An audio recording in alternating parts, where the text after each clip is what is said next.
ലോകത്ത് 7 വൻകരകളുണ്ട്. ഇവയിലെല്ലാമായി വിവിധ ജീവികളുമുണ്ട്. എന്നാൽ ഏത് വൻകരയിലാണ് ഏറ്റവും കൂടുതൽ ജീവിവംശമുള്ളത്? ലോകത്തെ ഏറ്റവും വലിയ വൻകരയായ ഏഷ്യയിലാണോ അതോ രണ്ടാമത്തെ വൻകരയായ ആഫ്രിക്കയിലാണോ? ഉത്തരം ഇതൊന്നുമല്ല. ലോകത്ത് വലിപ്പം കൊണ്ട് 4ാമത്തെ വൻകരയായ തെക്കേ അമേരിക്കയിലാണ് ഏറ്റവും വലിയ മൃഗവൈവിധ്യം നിലനിൽക്കുന്നത്. ഏഷ്യയുടെ ഏകദേശം 1/3 വലിപ്പമേ തെക്കേ അമേരിക്ക ഉള്ളതെന്നും ഓർക്കണം. നിബിഡവനമായ ആമസോൺ, ആൻഡീസ് പർവ്വതനിരകൾ, സവിശേഷമായ ട്രോപ്പിക്കൽ കാലാവസ്ഥ തുടങ്ങിയവയാണ് തെക്കേ അമേരിക്കയിൽ ഇത്രയും വിപുലമായ ജൈവവൈവിധ്യം ഉടലെടുക്കാൻ കാരണമായത്.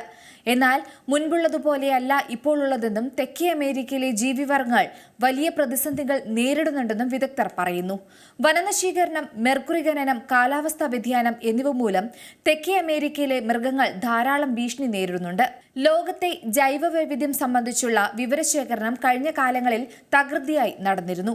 ലോകത്ത് ഇങ്ങനെ നിർണയിക്കപ്പെട്ട 36 ഹോട്ട്സ്പോട്ടുകളിൽ ഭൂരിഭാഗവും ഭൂമധ്യരേഖയുമായി ബന്ധപ്പെട്ട ഇടങ്ങളിലുള്ള മേഖലകളിലാണ്.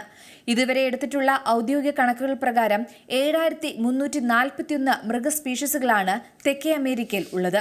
വളരെ സവിശേഷമായ അനാക്കോണ്ട, പിരാന, ജാഗ്വർ, ടാപ്പിർ തുടങ്ങിയ അനേകം മൃഗങ്ങളുടെ ജന്മദേശം തെക്കേ അമേരിക്കയിലാണ്. ഈ വൻകരയിലേക്ക് നമുക്ക് അറിയാത്ത അനേകം മൃഗങ്ങളുണ്ടെന്നാണ് ഗവേഷകരുടെ പക്ഷം പറയുന്നത്. ഏറ്റവും പുതിയ വാർത്തകളും വിശേഷങ്ങളും വിരൽ തുമ്പിലറിയാൻ സീ മലയാളം ന്യൂസ് എല്ലാ ഡിജിറ്റൽ പ്ലാറ്റ്ഫോമുകളിലും ലഭ്യം.